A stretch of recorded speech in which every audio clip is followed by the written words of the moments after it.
আজকের গল্পটি এমন কয়েকজন প্রিয় বন্ধুর যারা সমুদ্র ভ্রমণে বেরিয়েছিল। হাসি ঠাট্টা আর আনন্দের মধ্য দিয়ে সবকিছু বেশ ভালোই চলছিল, কিন্তু মুহূর্তের মধ্যেই ঘটে যায় একটি দুর্ঘটনা আর তারা মাঝ সমুদ্রে ফেসে যায়। সাহায্যের আশায় তারা এক অপরিচিত ব্যক্তির নৌকায় ওঠে, যাকে শুরুতে খুব দয়ালু এবং সাহায্যকারী মনে হয়েছিল, কিন্তু তারা জানতো না যে এই লোকটি আসলে মোটেও তেমন নয় যেমনটা তারা ভাবছে। চোখের পলকে সে তাদের অজ্ঞান করে বন্দি করে ফেলে এবং এরপর শুরু হয় এমন কিছু ভয়াবহ কর্মকাণ্ড যা আমরা আজকের এই পুরো গল্পটিতে দেখব। তো গল্পের শুরুতে আমাদের দেখানো হয় কায়া নামের এক মেয়েকে, যে তার ছোট ভাই আর বাবার সাথে থাকে। মাত্র কিছুদিন আগে তার মা একটি নৌকার দুর্ঘটনায় মারা যান এবং সেই শোকের ছায়া যেন এই পরিবারের সব হাসি খুশি কেড়ে নিয়েছে। বাড়ির সবাই নিজ নিজ দুঃখে পাথর হয়ে আছে, কিন্তু কায়া পরিস্থিতি সামাল দেওয়ার জন্য নিজেকে শক্ত করে রাখে। সে তার ছোট ভাইয়ের পুরো খেয়াল রাখে, বাবাকে একা অনুভব করতে দেয় না এবং এই কারণেই সে বাইরে যাওয়া প্রায় বন্ধই করে দিয়েছিল। কিন্তু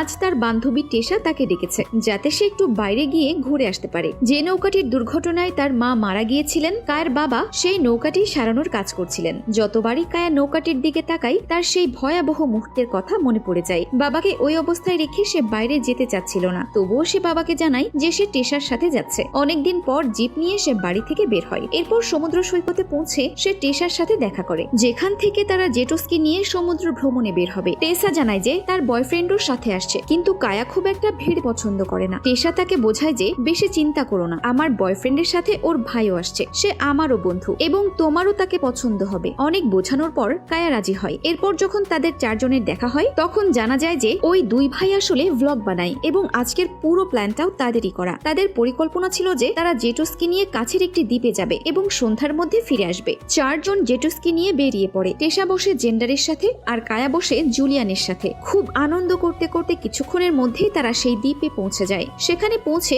টেসা তার বয়ফ্রেন্ডের সাথে সময় কাটাতে শুরু করে আর কায়া জেন্ডারের সাথে বসে গল্প করতে থাকে। ধীরে ধীরে তাদের কথা এগোতে থাকে এবং ব্যক্তিগত আলাপ শুরু হয়। জেন্ডার কায়াকে ইমপ্রেস করে ফেলে এবং কায়াও তার সাথে কথা বলতে বেশ স্বাচ্ছন্দ্য বোধ করছিল। এরপর সবাই মিলে খুব হাসি ঠাট্টা আর মজা করে। মনে হচ্ছিল যেন কিছু সময়ের জন্য সব দুশ্চিন্তা পেছনে ফেলে এসেছে তারা। কায়া আর জেন্ডার সাঁতার কাটতে কাটতে তাদের থেকে কিছুটা দূরে চলে যায়। অন্যদিকে টেসা আর জুলিয়ান সৈকতে বসে কথা বলছিল। দীর্ঘদিন পর কায়ার কারো সান্নিধ্য খুব ভালো লাগছিল। তার মনে হচ্ছিল হয়তো সে এমনই এক বন্ধুর খুঁজে ছিল যে তাকে এতটা ভালোভাবে বুঝতে পারবে। বেশ কিছুক্ষণ একসাথে সাঁতার কাটার পর জেন্ডার ধীরে ধীরে কাছে এসে কায়াকে কিস করে এবং কায়াও সেই মুহূর্তে বেশ খুশি ছিল। কিছুক্ষণ পর সবাই ফিরে আসার সিদ্ধান্ত নেয় এবং এখান থেকেই গল্পটি এক ভয়ঙ্কর মোড় নিতে শুরু করে। টেসাকে ইমপ্রেস করার চক্করে জুলিয়ান জেটস্কির গতি বাড়িয়ে দেয় আর জেন্ডার ও কায়া পেছনে ছিল, কিন্তু তাদের কারোরই ধারণা ছিল না যে এই মজার সামনে গিয়ে কতটা ভারী পড়তে চলেছে। অতিরিক্ত গতির কারণে হঠাৎ জেটস্কিতে উল্টে যায় এবং তারা দুজনে পানিতে পড়ে যায়। এরই মধ্যে জেন্ডারও পেছন থেকে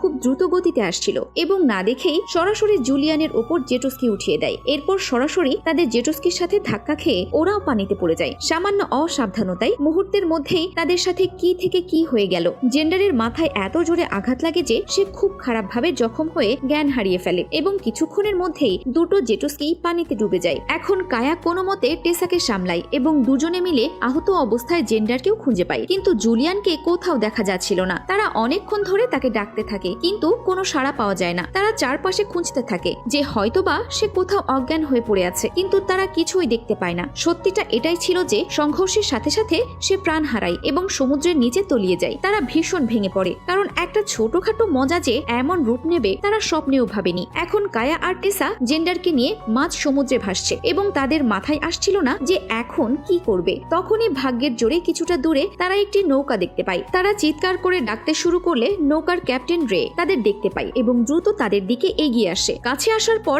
রে বুঝতে পারে যে এখানে দুর্ঘটনা ঘটেছে এবং এদের সাহায্যের প্রয়োজন। সে এক এক করে তিনজনকে উপরে টেনে তোলে এবং বলে যে এখন তারা সম্পূর্ণ নিরাপদ। সবচেয়ে বেশি আহত ছিল জেন্ডার এবং তার শরীর থেকে অনেকটা রক্ত বেরিয়ে গিয়েছিল। কিছুক্ষণ পর টেসা ওয়াশরুমে যাওয়ার জন্য ভেতরে যায়, যেখানে রে আগে থেকেই ছিল। এ সময় একটি অদ্ভুত ব্যাপার নজরে আসে। রে ভেতর থেকে বারবার কায়ার দিকেই তাকাচ্ছিল, যেখানে কায়া জেন্ডারের সেবা করছিল। কায়া টেসাকে ডাকতে থাকে, কিন্তু কোনো সাড়া পাওয়া যায় না। কিন্তু বেশ অনেকক্ষণ পার হয়ে গেলেও যখন টেসা আর ফিরে আসে না, তখন কায়া তাকে দেখার জন্য ভেতরে যায়। সেখানে রে কোনো একটা কাজে ব্যস্ত ছিল, যেখানে সে তুলোর উপর কোনো কেমিক্যাল লাগাচ্ছিল। কায়া ভাবে সে হয়তো জখম পরিষ্কার করার জন্য কোনো ওষুধ নিচ্ছে, তাই সে সেখানেই দাঁড়িয়ে থাকে এবং তাদের জীবন বাঁচানোর জন্য রেকে ধন্যবাদ জানায়। কিন্তু পরের মুহূর্তেই সবকিছু ওলট পালট হয়ে যায়। কথা বলতে বলতেই রে হঠাৎ সেই কেমিক্যাল মাখানো তুলো কায়ার মুখে চেপে ধরে এবং মাত্র কয়েক সেকেন্ডের মধ্যেই কায়া অজ্ঞান হয়ে যায়। এখন এই বিষয়টি পরিষ্কার হয়ে যায় যে রেকে যেমনটা দেখাচ্ছিল আসলে সে মোটেও তেমন লোক নয়। কায়া অজ্ঞান হতেই সে তাকে নৌকার একটা বড় কন্টেইনারের ভেতরে বন্দি করে ফেলে এবং ওপর থেকে লক করে দেয়, কিন্তু সে জেন্ডারকে ওখানেই ফেলে রাখে যেখানে সে আহত অবস্থায় পড়েছিল। এরপর 2-3 ঘন্টা পর যখন কায়ার চোখ খোলে তখন সে নিজেকে একটি অন্ধকার বন্ধ জায়গায় আবিষ্কার করে এবং প্রচন্ড ভয় পেয়ে যায়। পাশেই টেসা অজ্ঞান অবস্থায় পড়েছিল। কায়া তাকে ডেকে তোলে। এই কন্টেইনারটি দেখতে অবিকল একটা ঘরের মতো ছিল এবং দেখে মনে হচ্ছিল এখানে আগেও কেউ বন্দি ছিল। সেখানে একটি কাঠের টুকরোতে তারা হেল্প লেখা দেখতে পায়, অর্থাৎ এখানে ফেসে গিয়ে আগেও কেউ এভাবে সাহায্য চেয়েছিল। ঘরের ভেতরের তোষকে রক্তের দাগ ছিল এবং সেখানে মেয়েদের চুলও পড়েছিল।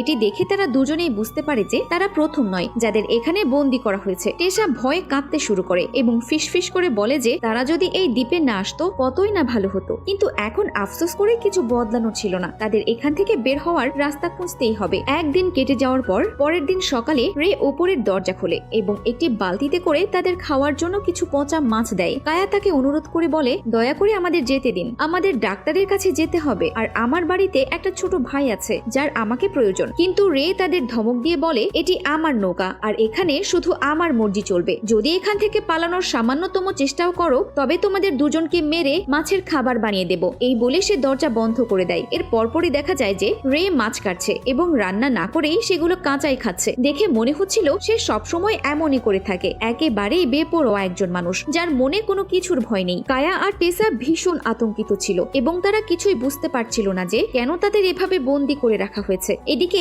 আহত জেন্ডার এখনো ওইভাবেই বাইরে পড়েছিল এবং সে প্রায় একটি জ্যান্ত লাশে পরিণত হয়েছিল। এরপর দুপুরের দিকে হঠাৎ একটি জাহাজের আওয়াজ শোনা যায়। কায়া আর টেসা সেই আওয়াজ শুনতে পায় এবং তাদের মনে হয় হয়তো কোনো পুলিশ এসেছে এবং এবার হয়তো তারা বেঁচে যাবে। কিন্তু আসল সত্যটা ছিল অনেক বেশি ভয়ঙ্কর। আসলে সে ছিল একজন ডাক্তার যে নিজের বড় জাহাজটি কিছুটা দূরে নোঙর করে একটি ছোট নৌকায় করে এখানে আসে। সে এসেই প্রথমে জেন্ডারকে দেখে যে একদম মৃত্যুর মুখে দাঁড়িয়েছিল। ডাক্তার বলে, এর মধ্যে এখনো প্রাণ বাকি আছে, তাই কোনো সমস্যা নেই, এও আমাদের কাজে লেগে যাবে। এরপর সে রেয়ের সাথে নিচে যায় যেখানে কায়া আর টেসা ভয়ে এক কোনায় গুটিসুটি মেরে বসেছিল। সে বলে, আমি একজন ডাক্তার, তাই আমাকে বলো তোমাদের মধ্যে কার চোট লেগেছে। টেসা ভয় পেতে পেতে সামনে এগিয়ে আসে এবং ডাক্তার তার চেক আপ করে, কিন্তু তারা দুজন ভয়ে একটা কথাও বলে না যে তাদের এখানে বন্দি করে রাখা হয়েছে, কারণ তারা ততক্ষণে বুঝে গিয়েছিল যে এই দুজন আসলে একে অপরের সাথে হাত মিলিয়ে কাজ করছে। আর এখান থেকেই গল্পটি এমন এক মোড়ের দিকে এগোতে থাকে যেখানে সাহায্য আর বিপদের মাঝের পার্থক্যটা বোঝা কঠিন হয়ে পড়ে। এরপর ডাক্তার আর রে উপরে চলে আসে। তারপর তাদের মধ্যে একটি চুক্তি হয় এবং যখনই জানা যায় যে এটি আসলে একটি অর্গান মাফিয়া নেটওয়ার্ক যারা নিরুপায় মানুষদের নিশানা বানায় এবং তাদের অঙ্গ প্রত্যঙ্গ নিয়ে ব্যবসা করে। এরপর তারা জেন্ডারকে ভেতরে নিয়ে আসে এবং ডাক্তার পুরো প্রস্তুতি নিয়ে একটি কাটার মেশিন বের করে। কায়া দরজার ফাঁক দিয়ে দেখার চেষ্টা করছিল যে এরা জেন্ডারের সাথে কি করছে। তখনই জেন্ডারের আত্মর চিৎকার শোনা যায় এবং সেই চিৎকার এতটাই ভয়ঙ্কর ছিল যে তারা দুজন ভয়ে কাঁপতে শুরু করে। ধীরে ধীরে জেন্ডারের চিৎকার শান্ত হয়ে আসে। এবার এই লোকগুলোর আসল রূপ তারা বুঝতে পারে এবং কান্নায় ভেঙে পড়ে। এখানে কোনো দয়া মায়ের স্থান নেই। এক এক করে তার শরীরের প্রতিটি অঙ্গ বের করে নেওয়া হয় এবং কাজ শেষ হতেই লাশটি সমুদ্রে ফেলে দেওয়া হয়। এরপর ডাক্তার বলে, দ্বিতীয় মেয়েটিও জখম, তাই ওকেও আজ রাতেই শেষ করে দেব। আর যে সুস্থ আছে তাকে আমি নিজের সাথে নিয়ে যাব। আমার এক ধনী কাস্টমার আছে, এর বদলে আমরা অনেক টাকা পাবো। রে কোনো কিছু না ভেবেই রাজি হয়ে যায়, কারণ এটাই তো তার কাজ ছিল, সমুদ্রের বিপদে পড়া মানুষকে বাঁচানোর নাটক করা এবং তারপর তাদের বিক্রি করে দেওয়া। কয়েক ঘন্টা পর তারা দুজন আবার নিচে আসে এবং এবার টেসাকে ধরে উপরে নিয়ে যেতে শুরু করে। কায়া তাদের বাধা দেওয়ার চেষ্টা করে, কিন্তু রে তাকে আঘাত করে সেখানেই অজ্ঞান করে দেয়। কিছুক্ষণ পর রে টেসাকে চাদরে জড়িয়ে ডাক্তারের কাছে নিয়ে যায় এবং ডাক্তার তার কাজ শুরু করার আগে জোরে মিউজিক চালিয়ে দেয় যাতে চিৎকারের আওয়াজ বেশি দূর না যায়। কিন্তু তখনই কায়ার জ্ঞান ফেরে এবং সে টেসার চিৎকার শুনতে পায়। সে বুঝতে পারে টেসা এখনো বেঁচে আছে এবং তাকে বাঁচাতে হলে দ্রুত কিছু করতে হবে। সে বাইরে বের হওয়ার জন্য কন্টেইনারের ভেতরে থাকা একটি এক্সজস্ট ফ্যান খোলার চেষ্টা করে এবং পুরো শক্তি দিয়ে ধাক্কা দেওয়ার পর সেই অংশটি খুলে যায়। সে কোনো মতে সেখান থেকে বাইরে বেরিয়ে বেরিয়ে আসে। এদিকে এই লোকগুলো টেসার হাত পা বেঁধে ফেলে এবং ডাক্তার তাকে অজ্ঞান করে নিজের কাজ শুরু করতে যাবে। ঠিক তখনই কায়া চুপচাপ রের ঘরে পৌঁছে যায়। ঠিক সেই মুহূর্তে রে সেখানে চলে আসায় কায়া দ্রুত নিচে ইঞ্জিন রুমে গিয়ে লুকিয়ে পড়ে। এরপর রে ওয়াশরুমে যাওয়া মাত্রই সে বাইরে আসে এবং টেসাকে বাঁচানোর জন্য তড়িঘড়ি করে কোনো অস্ত্র খুঁজতে থাকে। তখনই সে মাছ শিকার করার একটি স্পিয়ার গান পেয়ে যায়। সে একা ছিল, তাই মনে ভয়ও ছিল, কিন্তু তবুও সাহস সঞ্চয় করে সে বাইরে আসে এবং স্পিয়ার গানটি সরাসরি ডাক্তারের দিকে তাক করে। ডাক্তার তাকে দেখে অবাক হয়ে যায়, তবে সে কায়াকে কথায় ভুলিয়ে রাখার চেষ্টা করতে থাকে, কিন্তু কায়া তাকে কোনো সুযোগ না দিয়ে গানটি চালিয়ে দেয়। ডাক্তার আঘাত পেয়ে দুর্বল হয়ে পড়ে এবং কায়া জলদি জলদি টেসার একটি হাত খুলে দেয়। তখনই ডাক্তার প্রচন্ড রেগে কায়ার উপর হামলা করে এবং তার গলা টিপে ধরতে শুরু করে। ঠিক তখনই টেসা একটি ছুরি নিয়ে ডাক্তারের ঘাড়ে বসিয়ে দেয়। তারপর ৩-৪ বার আঘাত করার পর ডাক্তার মারাত্মকভাবে ছটফট করতে থাকে এবং সেখানেই তার মৃত্যু হয়। এরপর তারা দুজনে অবিলম্বে সেখান থেকে পালিয়ে যায়। তারা যেতেই রে সেখানে আসে এবং ডাক্তারের লাশ দেখে সাথে সাথে সতর্ক হয়ে যায়। সে চারিদিকে তাদের খুঁজতে শুরু করে এবং প্রথমেই গিয়ে লাইফ বোট বা এয়ার বোটের হাওয়া বের করে দেয় যাতে তারা পালাতে না পারে। কিন্তু তারা দুজন কোনো নৌকায় নয়, বরং পানিতে সাঁতার কেটে ডাক্তারের জাহাজের দিকে এগিয়ে যাচ্ছিল। রে তাদের খুঁজতে খুঁজতে ওপরে যায় এবং ফ্ল্যাশ লাইট জ্বালাতেই দেখতে পায় যে তারা দুজন পালিয়ে যাচ্ছে। সে ছুটে এসে নিজের নৌকা স্টার্ট করার চেষ্টা করে, কিন্তু ইঞ্জিন চালু হচ্ছিল না। নিচে গিয়ে দেখে যে ইঞ্জিনের তার কাটা। আসলে কায়া আগেই ইঞ্জিনের মেন তার কেটে দিয়েছিল, কারণ সে আগে থেকেই আন্দাজ করতে পেরেছিল যে রে নিশ্চয়ই তাদের পিছু নেবে। সে বুঝতে পেরেছিল যে বাঁচার একমাত্র উপায় হলো টেসাকে নিয়ে যে কোনো উপায়ে ডাক্তারের জাহাজে পৌঁছানো। রে কিছুক্ষণের জন্য একদম শান্ত হয়ে যায় এবং তাদের ধরার কোনো উপায় চিন্তা করতে থাকে। ওদিকে টেসা জখম থাকার কারণে ঠিকমতো সাঁতার কাটতে পারছিল না। কায়া তাকে সাথে নিয়ে যাওয়ার আপ্রাণ চেষ্টা করে, কিন্তু টেসার শরীর আর শক্তি যেন এবার জবাব দিতে শুরু করেছিল। সে কায়াকে একাই চলে যেতে বলে, কারণ এভাবে থাকলে দুজনেই মারা যাবে। তখন কায়া সিদ্ধান্ত নেয় যে সে একাই জাহাজে যাবে এবং সেখান থেকে সাহায্যের ব্যবস্থা করবে। এরপর সে একাই সাঁতার কেটে কোনো মতে সেই জাহাজে গিয়ে পৌঁছায়। সেখানে গিয়ে প্রথমে সে নিজেকে কিছুটা শান্ত করে, কারণ অনাহার আর ক্লান্তির কারণে সে ভীষণ দুর্বল হয়ে পড়েছিল। এখন তাকে জাহাজটি স্টার্ট করতে হবে, কিন্তু এই বিষয়ে তার বিশেষ কোনো ধারণা ছিল না। সে অনেকগুলো বোতাম চেপে পরীক্ষা করে, কিন্তু কিছুই বুঝতে পারে না। তখনই সে একটি রেডিও পেয়ে যায় এবং কোস্টগার্ডের সাথে যোগাযোগ করতে সক্ষম হয়। সে তাদের জানায় যে এক জেলে তাকে এবং তার বন্ধুকে অপহরণ করেছে এবং সে একটি জাহাজের ভেতরে ফেসে আছে। ওপাশ থেকে বলা হয় যে তাকে যে কোনো উপায়ে নিজের লোকেশন পাঠাতে হবে যাতে তারা সাহায্যের জন্য পৌঁছাতে পারে, আর এর জন্য তাকে একটি ইমার্জেন্সি রেডিও বিকন ডিভাইস খুঁজতে হবে যা দিয়ে লোকেশন ট্র্যাক করা যায়। কায়া সেটি খুঁজতে শুরু করে, তবে এর আগে সে একটি ফ্লেয়ার গান পেয়ে যায় এবং সেটি নিজের কাছে রেখে দেয়। কোস্টগার্ড জানায় যে বিকন ডিভাইস ছাড়া তারা তাকে খুঁজে পাবে না। ওটি দেখতে একটি বোতলের মতো,